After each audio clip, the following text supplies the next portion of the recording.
네, 뉴스토마토 뉴스 인사이다의 끝장 토론입니다. 여야 대표 주자 모시고 해당 주제에 대해서 끝장나게 토론해 보도록 하겠습니다. 먼저 이 자리에 전혜연 민주연구원 부원장님, 최수영 정치평론가님 자리해 주셨네요. 안녕하십니까? 안녕하세요. 계엄 사태의 사과 대신 정당성을 주장한 국민의힘 당대표를 두고 당 안에서도 정말 많은 이야기가 나오고 있죠. 특히 장 대표 여기에 대해서 이재명 대통령에 대해서 나치 발언까지 했는데 관련 영상부터 보시고 오겠습니다. 윤 어게인이 아니라 윤 네버가 돼야 되는 거죠. 너무 가슴이 아팠어요. 진짜 참 비참했고 네. 그리고 나서 이제 윤석열 대통령 전 대통령 메시지가 나왔는데 예. 너무 비슷해서 또 한 번 실망을 했고요. 단순한 정치적 편들기가 아니라 내란 논리의 복창입니다. 내란 공범의 길을 스스로 선택한 것입니다.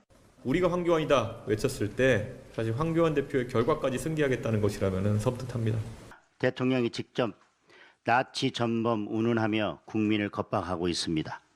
나치 정권의 히틀러 총통을 꿈꾸는 이재명 대통령의 입에서 나치 전범이라는 말이 그냥 나온 것은 아닐 것입니다. 네, 먼저 질문 드리겠습니다. 네네. 국민의힘 12사안 계엄에 대해서 메시지가 나왔는데 네. 뭐 지방선거를 의식한 건지는 모르겠습니다만 이제 송화석 대표를 비롯해서 몇몇 의원들은 계엄 사과해야 된다. 하지만 장동혁 대표 여전히 마이웨이로 의회 포커에 항거한 거다 이런 식으로 합니다. 네. 계속 윤어게인 체제로 가고 있는데 이러한 분열 양상 어떻게 봐야 될까요? 전 분열로 보지는 않습니다. 네. 왜냐하면은 이렇게 전국 단위 선거를 앞두고 그 제1야당이 분열하는 거는 우리 뭐 역사에 없었고요. 대선 때라면 모를까 이게 그 분열하기 쉽지는 않습니다. 근데 그 지금 이렇게 약간 각자 얘기가 나오는 거는 저는 뭐 물론 정당이 뭐 다양성의 집합체이기도 하니까요. 그런 다양한 목소리들이 나오는 게 좋은데 다만 원내 그룹에서는 이제 그 한 41명 정도인가요? 그렇게 이제 짓게 되기 때문에 아마 영남권 의원들을 제외하고는 전부 빠른 계엄의 바다를 건너고 이 사과를 통해서 우리가 지방선거 체제로 가야 한다 이렇게 생각하는 것 같아요. 근데 이제 장 대표 입장에서는 아직은 이제 결속의 시간이다, 결집의 시간이다 이렇게 보는 것 같아요. 그러니까 원래 이제 선거가 3단계를 거칩니다. 네. 그 결집을 한 다음에 그 다음에 이제 이른바 중도 보수, 그러니까 중도를 잡는 이른바 들토끼죠.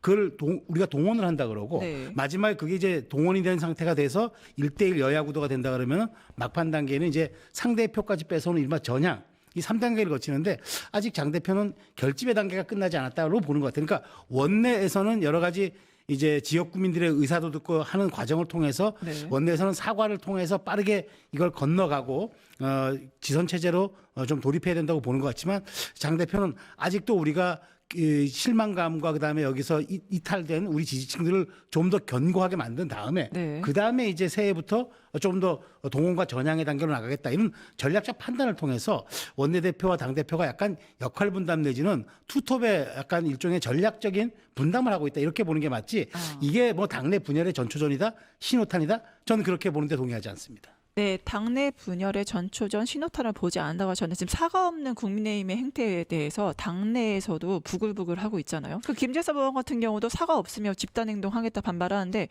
분당 가능성은 없습니까? 어떻게 네, 보세요? 저는 분당 가능성 충분히 있다라고 보고요. 우리가 네. 합리적인 의견을 놓고 합리적인 의제를 놓고 토론할 때 다양성이라고 합니다. 하지만 내란 속의 혐의를 받고 있는 전직 대통령에 대해서 면회를 간다든가 이런 모습 우리가 합리적으로 볼 수는 없습니다. 그래서 장동혁 대표가 보여주는 모습은 한마디로 기인 열전 전 이렇게 생각이 들고요. 국민의힘의 지금 모습은 다양성이 아니라 봉숭아당 콩가루 집안인데 이게 국민들이 보기 참 속상한 일입니다. 장동혁 대표 지금 12.3 계엄날 만나서 100일 정도 됐는데 보면은 그동안의 행보를 보니까 제 기이하기가 짝이가 없다. 내란 속의 윤석열을 어떻게 정당의 대표가 국회의원이 면회를 갈 수가 있습니까? 또 하나 황교안 전 총리 관련해서 우리가 황교안이다? 이건 뭐 부정선거 음모론에 당 전체가 동의한다는 뜻인가요? 또 하나 있습니다. 최근에 국민 정서와 동떨어진 사과 같지도 않은 사과를 냈어요. 다른 것도 아니고 계엄이었습니다. 의회에 헬기가 침입하고 문짝을 부숴라도 국회의원들을 끌어내려는 이 행태를 봤을 때 장동혁 대표의 지금 행보를 우리가 합리적 행보로 봐야 되는가? 아니죠. 이거 기인 열전 수준이고 기인 열전은 재밌게라도 해야지. 이건 재밌는 게 아니라 국민들 우라통을 터지게 만든다. 이런 생각이 들리고요. 당대표와 원내대표가 지금 서로 다른 결의 주장하고 있는 것은 전략적인 게 아니라 보니까 두 사람도 지금 마음의 일치가 안 되는 거다. 저는 이렇게 좀 냉정하게 평가를 합니다. 그리고요. 중요한 것은 결국 국민들이 국민의힘을 어떻게 바라보고 있냐는 건데 사실 사실 탱크가 국회 앞에 출동하고 헬기 왔을 때 누가 막았습니까? 국민들이 자다가 슬리퍼 신고 나가고 저녁 먹다가 뛰어나가고 집에 유서 쓰고 뛰어온 사람들도 있다고 합니다. 그러면 장동혁 대표의 말이 맞다면 그때 국회를 지켜낸 국민들이 잘못했다라는 거고요. 이거는 제가 정말 국민의힘이 지금 콩가루지만 정도가 아니라 국민들 우라통을 치밀게 하고 있다. 전 좀 냉정하게 봐야 된다고 생각합니다. 네. 근데 장 대표는 사실 그때 흔치 않은 18명 계엄 반대 표결을 했던 사람 중에 하나고요. 네. 당시에는 충분히 그럴 이유가 있었다고 이제 판단했고 오히려 당시 표결에 참여하지 않았던 지금 권영세 의원 같은 분들이 사과를 하고 있잖아요. 네. 근데 저는 이렇게 보는 거죠. 근데 그러다 보니까 제가 이거 다양성이라고 보는 이유가 이것을 뭐 원칙 없음이라든가 뭐 콩가루 이렇게 표현할 수도 있겠죠. 반대 진영에서는 그렇게 이제 폄훼하거나 그렇게 이제 분석할 수는 있겠으나 저는 장 대표가 굉장히 유연한 정치인이라고 생각을 합니다. 그러니까 우리가 표변이라고 그러잖아요. 표범이 털갈이 하듯이 뭔가 바꾼다는데 저는 그게 이제 나쁘게 얘기하면은 좀 막 대세순응하거나 혹은 굉장히 좀 자기 자신을 빠르게 변신시킨다는 측면이 있지만 이게 정치인의 입장에서 보면 전략적 유연성이 될 수도 있거든요. 그런 측면에서 저는 최근에 장 대표의 3일 침묵을 저는 조금 주의해 보고 있습니다. 그러니까 화수목 3일 동안 지금 별다른 육성 메시지를 내지 않고 네. 페북에다가 글을 올리거나 아니면은 최고위원회 모두 발언을 통해서 드라이하게 지금 이재명 정부를 비판하고 압박하는 그 수준밖에 안 하고 있는 이유가 저는 일종의 약간 정치적 스탠스나 입장을 좀 변화하기 위한 그런 지금 변곡점에서 몸풀기를 하고 있는 게 아닌가 보고 있기 때문에 장 대표가 지금 뭐 괴이하다 이렇게 보는 거는 저는 오히려 지난 그 계엄 때 빠르게 달려가서 계엄 표결에 참여했던 장동혁 대표가 그런 어떤 전략적 유연성을 갖고 있는 그런 전 정치인이라고 보기 때문에 지금의 마지막 원내와 지금 장 대표의 약간 이렇게 이원화된 모습들이 결국 저는 국민의힘이 변침하기 위한 저는 그 지금 몸풀기 혹은 빌드업의 단계다 이렇게 생각하고 있습니다. 네, 몸풀기 얘기하셨는데 항상 우리가 if라는 가정을 해보면요. 만약에 윤석열이 비상계엄을 하지 않았다면 지금 국민의힘의 모습은 어떨까? 어떻게 보십니까? 저는 윤석열 비상계엄 없었어도 국민의힘은 약간 침몰하는 난파선처럼 서서히 몰락할 수밖에 없었을 것이다라고 봅니다. 왜냐하면 그동안 국민의힘의 모습을 한번 보십시오. 이준석 대표 뭐 싫으니 좋으니 해도 대선을 같이 뛰고 어쨌든 대선을 이겼던 당대표거든요. 근데 거의 뭐 축출하다시피 쫓아내지 않았습니까? 그리고 김기현 대표 당대표 되는 과정에서도 보면 당시에 청와대가 개입해서 말 그대로 찍어 누르게 하는 모습. 그러니까 당내 민주주의가 완전 몰살되고 있었습니다.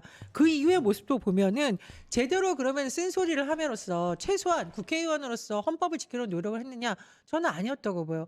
예를 들면은 한동훈 뭐 비대위 체제에서도 봤을 때 이른바 논란이 일어나니까 정말 대통령께 우리가 쓴소리해야 된다 그런 게 아니라 가서 90도 폴더 인사했단 말이에요. 그러니까 국민의힘의 지도부가 사실 비상계엄 나기 전에도 이렇게 보면은 뭔가 대통령이 잘못된 방향으로 갔을 때 책임 있게 바로 잡아주려는 게 아니라 윤석열 바라게 하고 김건희 감싸게 하고 김건희 특검 어떻게 해서든지 막으려고 하고 이런 모습 때문에 저는 서서히 몰락했다. 그러나 그 분기점이 결정적으로 윤석열의 비상계엄이었다 이렇게 생각을 하고요. 또 하나 짚고 싶습니다. 김건희 관련해서 여러 가지 의혹이 터졌을 때 국민의힘은 도대체 어떤 모습을 보였냐는 거예요. 지금 보면은 김기현 대표 같은 경우는 오히려 당대표 당선되고 나서 그 부인이 명품백 네. 갖다 주는 거 아닙니까? 네. 이게 집권 여당의 당의 어떤 모습입니까? 그래서 윤석열을 탄생시킨 것도 잘못이지만 네. 윤석열 탄생 이후에 국민의힘이 정말 민심을 똑바로 보고 네. 제대로 대처했느냐. 특히 총선 대패 이후에 왜 국민들이 국민의힘을 심판했는지 민심을 껴안으려서 변화하려고 노력했냐. 변화하지 않았다는 겁니다. 네. 서서히 침몰하는 과정이었다. 네. 이렇게 표현합니다. 그리고 장동혁 대표가 일반 국민의 상식으로 봤을 때 윤어게인을 외치고 너무 강행군으로 나가니까 이쯤 되면 민주당 엑스맨이 아니냐 이런 얘기도 있는데 어떻게 보십니까? 윤 어게인을 얘기한 적은 없죠. 다만 이제 뭐 우리가 황교안이다, 그다음에 윤 전 대통령 면회가고 하다 보니까 네. 이제 결국 그게 윤 어게인 아니냐, 뭐 이런 이제 이렇게 세간의 이제 추론과 분석을 나갈 뿐이지 네. 명시적으로 얘기했던 적도 없죠. 그리고 제가 말씀드린 대로 분명히 계엄 반대 탄핵 표결에도 계엄 반대 표결에도 참여했던 분이기 때문에 왜냐하면 윤석열 대통령하고 입을 맞춘 듯이 계엄을 굉장히 정당화하고 여당을 향해서 레드카드를 들어달라 이렇게 말을 하고 있거든요. 저는 윤석열 전 대통령이 오히려 장 대표 걸 차용했죠. 그러니까 장 대표가 지속적으로 장외 연설을 통해서 레드카드 얘기를 꺼냈는데 그거를 네. 우연히 이번에 12월 3일 날 6주년 본인의 이제 말하자면 변호인단을 통한 메시지를 통해서 거기다 레드카드를 꺼낸 거예요. 저도 보면서 당혹스러웠던 게 왜 대표의 그런 이 워딩과 혹은 그 상징 자본이 될 수 있는 그런 단어들을 왜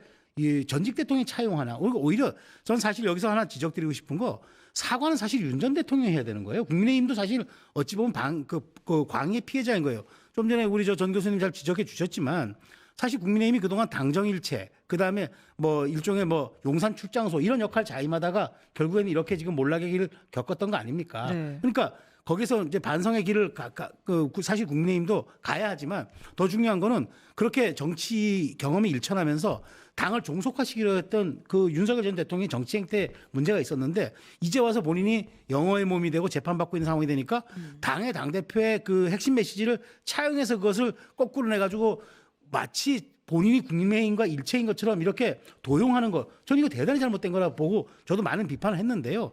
어쨌든 그걸 가지고 장 대표가 윤석열 전 대통령과 동일체다. 그래서 윤어게인이다. 이런 분석은 저는 정말 타당하지 않다고 생각을 합니다. 저는 이제 지금 윤석열 전 대통령이 정말 국민의힘과 보수 진영을 위한다면은 전 침묵의 시간이 필요하고 오히려 재판정에서 본인이 지금 페북 메시지를 통해 가지고는 모든 책임은 내가 진다고 그랬는데 재판정에서 보면은 전부 모든 책임을 부하에 돌리고 있거든요.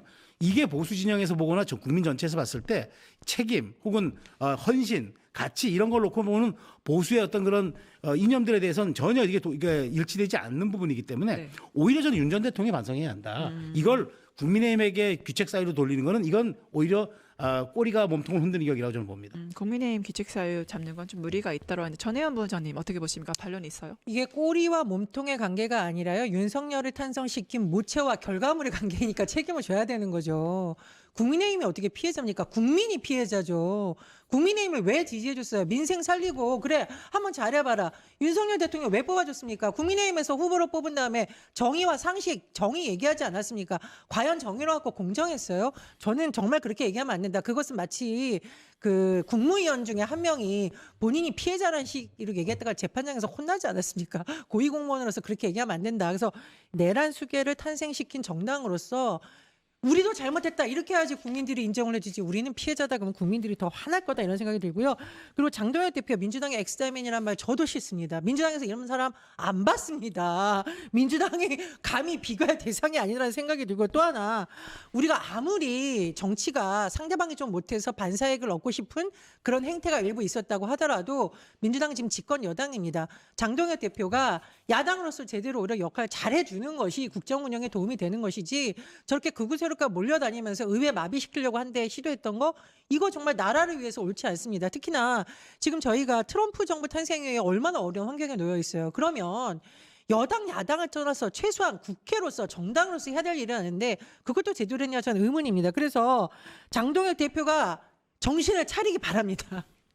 장현 대표한테 일침을 가하셨는데 네. 요즘 장현 대표 별명이 하나 더 추가됐습니다. 뭐 리틀 윤석열이라 불린다. 왜냐하면 예.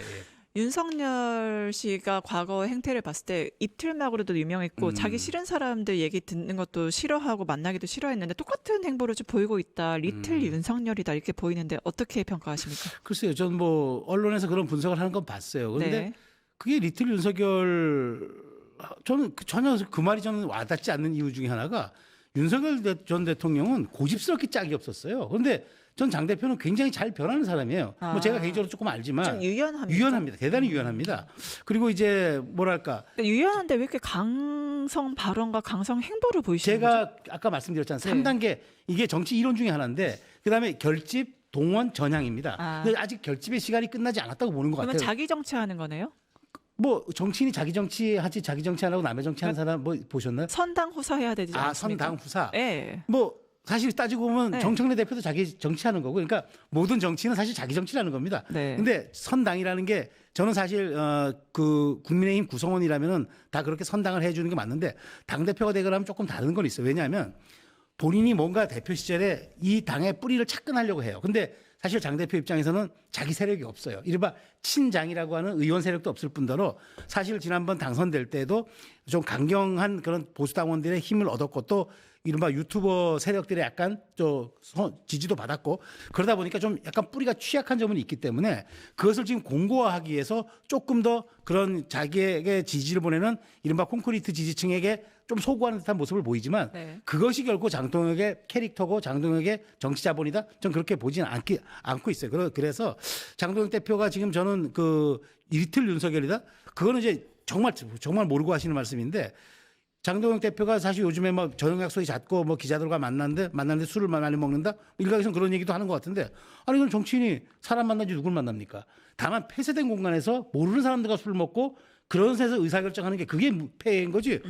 열린 공론회장에서 뭐 사람 만나고 술 먹고 하는 게 무슨 문제가 되겠어요. 그리고 자기 측근들만 챙긴다. 뭐 김민수 최고위원, 박준태 비서실장의 얘기만 듣는다는데 모르겠습니다. 친장 세력이 없으니까 아마 그 사람들에게 둘러싸여 있다라고 착시 현상이 있을 수는 있으나 제가 아는 한 저도 들은 바가 있어서 장동혁 대표가 아마 연초를 맞아서 아마 좀 더 전향적인 메시지를 낼 거라는 그런 그 분석도 있고요. 네. 저도 뭐 그런데 상당 부분 저도 뭐 들은 얘기가 있어서 동의하고 있습니다. 그러니까 장동혁 대표 리틀 윤석열 아니다. 결집에 위한 거다. 결국엔 결집은 하나죠. 선거 승리인데 어떻게 네, 장동영 판단하십니까? 대표는 윤석열 대통령을 닮은 리틀 윤석열 정도가 아니라 윤석열 팬클럽 회장을 하시면 어떨까? 팬클럽 회장이요. 당대표를 하시지 말고요. 제가 누누이 말씀드리지 않습니까?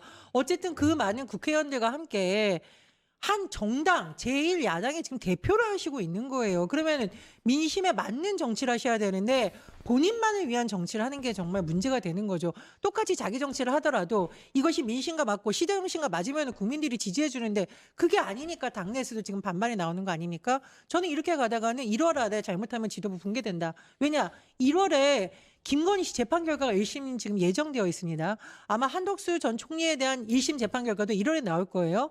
그리고 윤석열에 대한 재판 결과도 지금 2월 초에 나온다고 하는데 앞으로 도대체 어떻게 할 거냐는 거예요. 그래서 윤석열 팬클럽을 하실 건지 아니면 제대로 된 제1야당 당대표 역할을 하실 것인지 선택을 해야 된다. 그렇지 않고서 오히려 국민의힘 내부에 지금 40명 의원이 벌써 들고 일어난 거 아니에요? 잘못하면 정말 당내에서 오히려 지도부 물러나라, 장영 대표 물러나라는 말 나올 수 있다고 봅니다. 네, 결국에 제가 짧게 말씀드린 네. 장동혁 대표도 그건 알아요. 6월 지방선거에서 참패하면 본인도 2년 임기 못 채운다는 거 본인도 알아요. 네. 그렇기 때문에 승리를 위한 그 연대, 승리를 위한 가능성, 그 승리를 위한 전략 다 열어놓을 겁니다. 다만 시기적으로 약간 어떻게 분화해서 갈 것인가 그 지금 기로에 있는 거기 때문에 저는 좀 지켜보면은 상당 부분 국민들이 이래서 이랬구나라는 어떤 그런 동의할 지점들이 있을 거라고 봅니다. 네, 장동혁 대표 이해하는데 좀 시간이 필요하다. 그러면 네. 이러한 제안도 있습니다. 장동혁 대표가 진짜 보수 영웅이 되려면 한동훈, 유승민, 이준석을 모두 포용해야 된다. 네. 가능성이 있습니까? 다는 모르겠지만 저는 상당수는 가능성이 있다고 봅니다. 네, 어떤 왜냐하면 사람들이 가능성이 있을까요? 원래 역사적으로도 그 전쟁을 끝까지 유지했던 지도자는 망했지만 동맹이나 연합을 했던 지도자들은 늘 성공했어요. 그렇기 네. 때문에 그건 역사가 증명하는 바고요. 장 대표도 아마 생각을 하는 것 같아요. 다만 이런 건 있는 것 같습니다.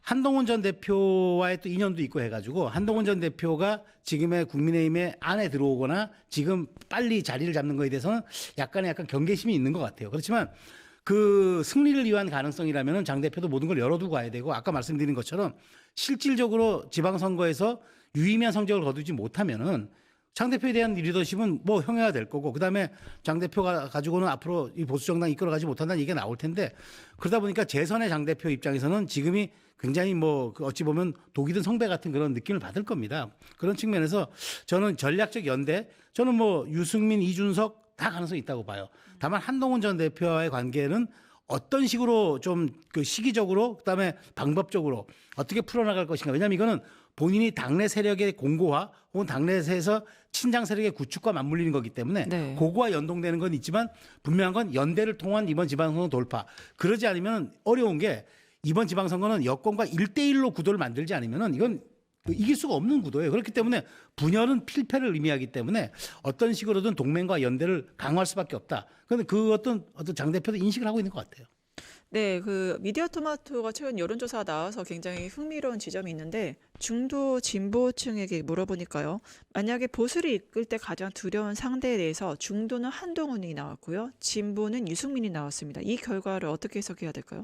사실 그 두 분은 일정한 지분이 있죠. 네. 그러니까 제가 드린 말씀대로 그런 분을 끌어안아야 중도 외연확장이 되는 거예요. 그러니까 특정 인물을 배제하고 외연확장을 얘기한다? 사실은 그거는 겉도는 얘기일 수 있단 말이죠. 그래서 저는 한동훈, 유승민, 이준석, 그다음에 당연히 이제 서울시 같은 경우는 오세훈 시장까지 그 중도 소구력이 있는 분들은 전부 연대를 형성해서 갈 수밖에 없고 그다음에 그분들에게는 자 연대의 가능성은 뭐냐? 그분들에게 적정한 지역에 공천을 주거나 아니면은 그 지분을 얘기하거나 지분이라는 게 뭘 얘기하는 게 아니라 공천에서 어느 지역을 나갈 것이냐 그걸 얘기를 하는 거겠죠.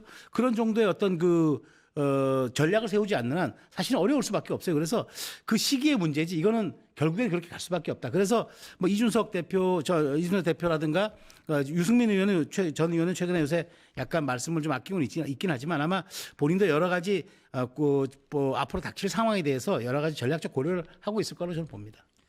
지금 네. 근데 연대를 한다고 언급되신 분들이 패장이에요, 패장. 그러니까 한동훈, 유승민, 이준석 셋 다 패장으로 보시는 거예요? 저는 그렇게 봅니다. 그게 이제 이준석 개혁신당의 어떤 새로운 주자로서 주목을 한때 받는 듯 보였지만 지난 대선에서 차마 입에 담을 수 없는 발언을 했기 때문에 더 이상 개혁 세력이라고 말을 할 수도 없고 개혁 보수도 아니고 그냥 한때 주목받던 정치인 중에 한 명이었을 뿐이고요.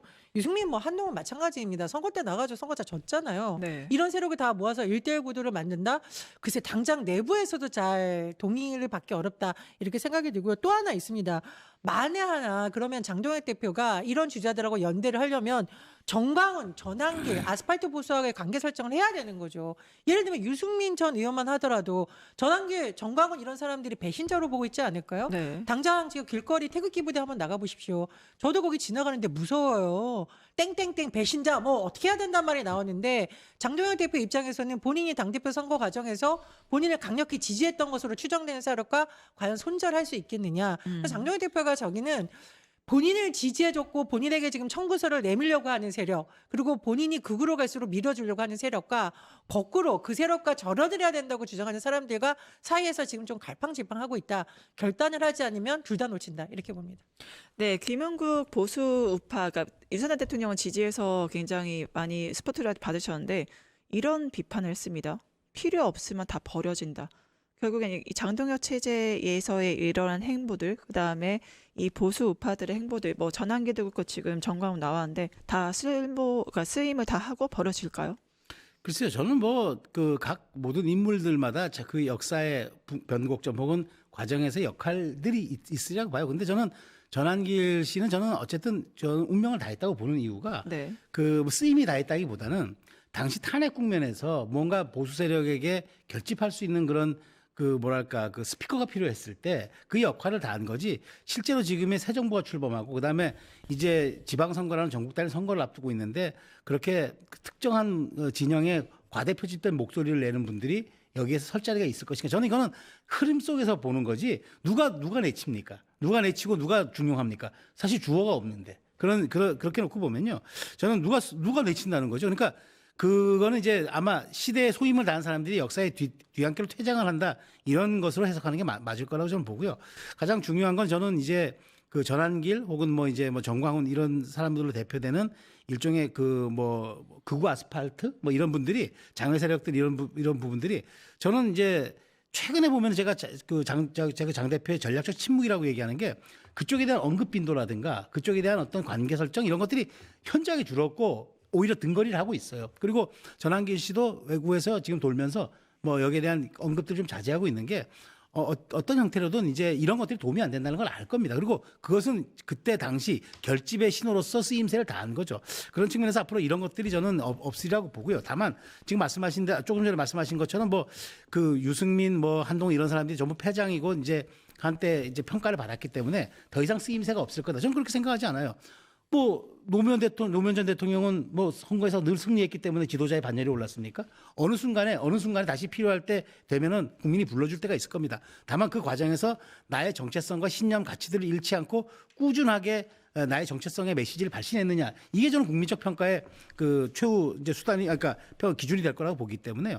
저는 사실 인물이 갖고 있는 상징성들이 있단 말이죠. 세력보다는 그런 아까 이준석 혹은 유승민, 한동훈 이런 사람들과의 어쨌든 동맹 연대를 통해서 저는 이게 빅텐트라고 보진 않아요. 이거는 뭐냐면 이기기 위한 전략적 연대인 거죠. 그 다음엔 또 다시 분화할 수도 있는 건데 어쨌든 이게 큰 텐트 안으로 우리는 따지지도 묻지도 않고 다 모여라 이건 아니고요. 이기기 위한 방편에 의한 전략적 동맹과 연대 저는 필요하다고 보고 또 할 거라고 생각합니다. 네, 제가 앞서 말씀드린 김은국 보수 우파의 작심 비판, 개만도 못한 처지다. 선거 끝나면 다 버려진다. 이렇게 오히려 보수를 향해서 비판을 강력하게 해서 이슈가 됐는데 지금 뭐 전환길 나오고 정강훈 나오잖아요. 그러니까 지금 뭐 시민의 정당으로 거듭난다. 근데 선거용이다. 장동혁 체제가 이제 변화 가능성, 선거 승리 가능성 이 사람들을 어떻게 활용하고 버려지게 될까요? 어떻게 보세요? 지금 전환길, 정광훈 그 뭐 두 사람도 그렇지만 최근에 뭐 땡땡땡 저는 그 이름을 말하기도 싫습니다. 장애인 비하 발언으로 논란이 됐던 아시죠? 박민영 대변인. 이 대변인이 출연해가지고 같이 깔깔거리면서 장애인 비하했던 그 사람 지금 입당해가지고 난리 났다라는 소식 던지고 있지 않습니까? 그러니까 전환길, 정광훈의 또 다른 버전인 거예요. 리틀 버전들이 계속 오고 장동현 대표가 그런 사람들이 다가오면 워낙 구독자 수도 많고 영향이 있을 것 같으니까 계속 껴안는 겁니다. 이건 뭐냐? 그거하고 손절할 의지가 없다. 그냥 그때그때마다 얼굴만 바꾸고 있다 이 생각이 들고요. 저는 이제 국민의힘이 제발 당명 색깔 바꾸고 이런 이벤트 좀 그만했으면 좋겠습니다. 쇼 좀 그만했으면 좋겠어요. 정말 진심으로 국민들한테 반성하고 정말 혁신을 해야 국민들이 아 국민의힘이 뭔가 바뀌는 거다 이렇게 보지. 제가 장난으로 국민의힘 때문에 내가 입을 옷이 없다. 맨날 빨간색으로 바꿨다가 뭐 핫핑크로 바꿨다가 당명도 지금 몇 번째 바꿨는지 몰라요. 한번 생각을 해보십시오. 사람으로 치자면은 병이 들었으면 어디가 병이 났고 왜 병이 났고 옮은 데가 있으면 수술도 해야 되는데 그게 아니고 옷만 바꿔 입는다고 됩니까? 예, 저는 분명히 국민의힘이 선거 앞두고 뭔가 변화하면 갑자기 당명을 바꾼다, 당 색깔을 바꾼다, 국민들한테 절하고 온다. 이런 쇼는 이제 안 했으면 좋겠다. 정말 국민들한테 내란 속에 탄사시켜서 죄송하다. 석고대죄하고 그거하고 손 긋겠다. 정말 국민의 민심을 제대로 듣겠다. 이렇게 가야 되는 거지. 몇 사람 모아놓고서 자 이제 우리가 다 모였으니까 우리 찍어달라. 전혀 오히려 국민들이 화낼 거라고 봅니다. 장동혁 대표의 색깔을 좀 보면요. 네. 친한계였습니다. 하지만 전당대회에서 전환길의 전폭적인 지지를 받고 우리 전환길 픽으로 대표가 됐죠. 그럼 이러한 배경을 갖고 있는 장동혁 대표 국민의힘 바꿀 수 있을까요? 뭐 저는 그게 이제 밖에서 보면은 너무 표변한다. 너무 사람이 급작스럽게 바뀐다. 급변침한다. 이렇게 얘기할 수 있지만 이게 정치의 세계에서 놓고 보면은 전략적으로 대단히 유연하구나. 수용성이 있구나. 받아들이는구나. 그리고 휘어질 때, 부러질 때, 꺾여질 때를 다 구분하는구나. 이렇게 평가받을 수 있죠. 양면은 어쨌든 현상에 대한 양면성은 있는 건데요. 저는 장동혁 대표와 개인적으로 조금 이제 알긴 하지만 장 대표가 갖고 있는 장점 중에 하나는 일단 경청한다는 거. 그다음에 두 번째가 굉장히 알려지지 않은 사람들이 굉장히 경청을 해요. 지금 행보가 경청에서 나온 행보예요? 지금은 모르겠어요. 지금은 모르겠지만 제가 아는 한 경청을 하고 있고 두 번째, 그러니까 제가 아까 얘기한 대로 수기의 과정을 거쳐서 이제 조금 뭐 이제 앞으로 본인이 좀 달라질 수 있는 그런 스탠스를 지금 예고하고 있다고 저는 보고 있는데 그래서 아까 제가 말씀드린 게 전략적 침묵 내지는 전략적 휴직이라고 지금 말씀을 드리는 거고요. 근데 장동혁 대표가 갖고 있는 건 또 하나는 결단하면 또 밀어붙이는데 상당히 능한 사람입니다. 그렇기 때문에 일단 그 수기와 고민의 과정까지는 조금 시간이 더디게 걸릴지라도 일단 한번 하고 나면 그러니까 이번에 보십시오. 한동훈 체제에서 사무총장을 했고 최고위원 했고 다 했지만 그 다음에 본인이 어쨌든 갈라서고 난 다음에는 또 확실하게 자기의 정체성을 드러내 보여주는 그런 분이기 때문에 네. 만일 이번에 또 다른 이제 중도 외연 확장이라든가 그걸 통해서 어떤 그 본인이 갖고 있는 정치 철학들을 조금 더 다변화시키겠다고 생각한다면은 또 그렇게 갈 수 있으리라고 좀 봐요. 그게 또 장점일 수 있는데 뭐 밖에서 보면 또 단점으로 지적할 수 있겠으나 저는 장동혁 대표가 갖고 있는 그런 전략적 유연성이 있고 허용할 때 또 허용하는 그런 측면이 있어서 저는 어쨌든 이제 전국 단위 선거에서 본인이 얘기했어요. 본인도 패하면은 어렵다는 입지가 어렵다는 걸 알기 때문에 승리를 위한 가능성과 연대라면 저는 모든 걸 열어놓고 더 시도할 거라고 생각하기 때문에 저는 그래서 연초에 어떤 그 뭐랄까 변신 혹은 또 본인의 스탠스에 약간 그 변모 이런 것들을 좀 기대하고 있는 편입니다. 네, 승리를 위한 가능성이라면 열어두고 있다라고 했는데 이제 현상을 보면은 재밌죠. 왜냐하면 저희가 바로 앞에 이슈에서 뭘 했냐면 국정원이 간첩 조작 사건으로 그 세월호 유족에게 간첩 취급을 했고 그다음 불법 사찰을 하고 인권 침해를 했던 사안에서 서면 사과를 받은 거를 다뤘거든요. 근데 그래 장동혁 대표도 말이 논란 국가보안법 폐지가 결국에는 간첩의 천국을 만드는 거 아니겠냐 이런 식으로 강성 그다음에 강언을 좀 했는데 어떻게 될까요? 그러니까 이게 우리가 어떤 법안을 놓고 비판을 할 수는 있는데 지금 장동혁 대표가 쓰는 용어가 한마디로 과거의 색깔론을 자꾸 떠올리기 때문에 오히려 사람들한테 설득력을 잃고 있는 거다. 그리고 최근에 여러 가지 무슨 일만 일어나면은 중국 혐오로도 들고 나오고 지금 뭐 중국인 관광객 비자 같은 경우에는 윤석열 정부 때부터 추진한 거고 관광업계에서 소원해가지고 추진했던 건데 마치 이재명 정부와 민주당이 중국의 고개를 숙이고 무슨 굴욕적인 것처럼 하고 이렇게 본질적인 문제를 너무 과대 포장해서 색깔론이라든가 혐오로 몰고 가는 것 같으니까 국민들이 잘 안 받아주는 거예요. 왜 이렇게 말을 과장해서 하느냐. 말만 뻥튀기를 하면 국민들이 지지를 해줍니까? 여기서 근본적인 문제가 있는 거고요. 두 번째, 제가 요거는 반론을 제기하지 않을 수가 없는데 노무현 대통령님이 선거에 패한 거 왜 패배했습니까? 지역주의 타파하기 위해서 본인이 떨어질 줄 알고 용감하게 당을 위해서 헌신하고 정치 발전을 위해서 자신을 헌신했기 때문에 국민들이 바보 노무현이라 해가지고 다시 기회를 주고 결국은 대통령까지 됐는데 장동혁 대표가 지금 본인이 당을 위해서 헌신하고 있습니까? 아니면은 본인의 정치적 세력이라든가 본인의 권력 유지를 하기 위해서 민심과 다르게 가고 당내 의견들을 무시하고 있는 겁니까? 후자로 봐야 되잖아요. 당장 당내 의원들이 40명이나 들고 일어났으면 그 사람들하고 대화해야지 뭐 엉뚱한 사람들하고 지금 대화를 하고 있어요. 그러니까 반대 의견을 안 듣는다는 것은 당장 다른 당의 의견인 차지하고라도 당내에서 나오는 소장파의 목소리라도 들어야지 경청을 잘하는 거지 친한 사람들의 의견만 듣는 것이 보통 우리가 경청이라고 하지 않습니다. 제가 아까 노무현 정신 말씀드린 거는 선거의 승패를 가지고 정치인의 그 뭐랄까 그 성공 여부를 판단하는 거는 네. 그거는 이제 옳지 않다. 그 말씀 드린 거예요. 네, 알겠습니다. 마치 윤석열 대통령과 판박이 입맞춤을 한 거 아니냐 계속 장동현 대표 이야기가 나오는 이유가 아까 말씀드린 국가범법 폐지 간첩 청구 이것도 잘 아시다시피 윤석열 대통령 과거에 예. 친중 종북 좌빨 뭐 매국행위 이렇게 비판하셨잖아요. 그러니까 결국에는 뭐 이 간첩 청구과 윤석열 대통령 윤석열의 발언이 판박이다. 결국에는 다를 바가 뭐가 있느냐 이러한 국민의힘의 미래가 있겠느냐가 회의적인 시각이 솔직히 있거든요. 그건 사후 분석이고요. 네. 사실 어찌 보면 안보, 그다음에 우리 전통 보수 체계 신념 가치 이런 것들은 우리 보수 진영에서 그건 소구하는 그런 포인트들이에요. 그러니까 네. 우리 안보를 지켜야 한다. 그러니까 국가보안법은 그게 뭐 박물관으로 보낸 사안이 아니라 실제로 지금 우리 산업 스파이서부터 지금 북한의 해킹이라든가 여러 가지가 지금 그 양태가 바뀌고 있는 상황에서 덜렁 이렇게 제도를 그냥 없애버리는 게 맞느냐. 근데 이제 이걸 얘기하다 보면은 지금 말씀하신 대로 강한 단어를 선택함으로써 주목도를 높이려고 하는 효과가 있는데 이게 효과가 그 파급력이 있느냐의 문제는 별개로 치더라도 정치인이 어떤 단어를 꺼내서 그것을 던질 때는 일종의 그걸 충격요법을 주려고 하는 그런 과정이기 때문에 그게 셌냐 안 셌냐는 이제 받아들인 사람의 문제고 어쨌든 이 국가보안 폐지가 너무 이르고 아직은 공론화나 수기 과정을 거치지 않았다라는 측면을 얘기하면서 천국이 된다 얘기를 하는데 사실 누구나 활개치고 다닐 수 있다라는 그 단어를 천국으로 표현을 할 수도 있는 거란 말이죠. 그러니까 그 하나를 가지고 윤과 너무 똑같다는 걸로 등치시키는 거는 그건 왜곡이다라고 저는 보는 거예요. 그러니까 지금은 거꾸로 윤 전 대통령이 오히려 장동혁 대표라든가 국민의힘의 지금 노선과 발언들을 차용해서 씀으로써 본인이 거기에 얹혀가려고 하는 그런 전략인데 저는 사실 이건 국민의힘도 굉장히 좀 부담스러울 거라고 봐요. 그런 측면에서 이걸 동일시하거나 이것 같은 거라고 이렇게 좀 평가하는 거는 이거 좀 무리라고 저는 봅니다. 결국엔 마지막 시간 관계상 마지막 질문일 텐데 윤석열과 이심 전심이다 판박이다 그래서 간첩 청국 얘기하면서 민주당의 친중 종북을 이런 매국행위를 알리기 위해서 계엄을 한 거다. 이러한 윤석열과 결을 같이 하는 장동혁 대표 어떻게 보십니까? 장동혁 대표한테 한번 묻고 싶습니다. 그럼 트럼프는 뭡니까?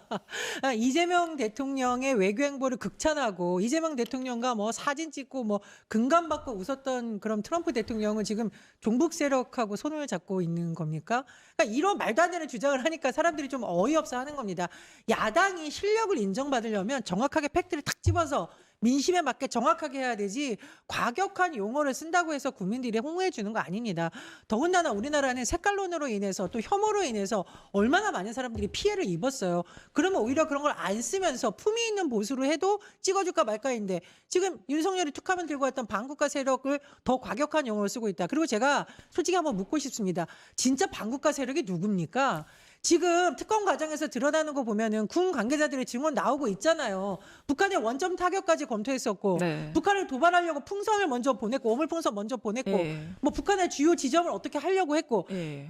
진짜 반국가 세력은 누구입니까? 제가 지금 국민의힘 한번 묻고 싶습니다. 네, 서울을 불바다로 만들려고 했던 계획들이 밝혀지면서 많은 분들이 경악하고 있는데 차후에 추후 진행들 지켜보도록 하겠습니다. 네, 지금까지 계엄 옹호, 친윤 부활, 강경위기 장동혁 마이웨이에 대해서 이제 끝장 토론 두 분 모시고 얘기해봤는데요. 전혜연 부원장님, 최수영 평론가님 함께해 주셔서 감사합니다. 감사합니다. 유튜브 구독하고 실시간 채팅과 댓글을 남기시면 매일매일 7000TTCO를 드립니다. 참여 방법은 통통물 어플을 다운로드하고 회원가입과 로그인을 해주세요. 마이페이지에서 나의 회원 고유 번호를 복사해주세요. 유튜브 구독 후 실시간 채팅이나 댓글창에 고유 번호를 한 번만 입력하면 준비 끝! 지금 유튜브 채팅과 댓글 쓰기 참여하고 7000TTCO 받아가세요.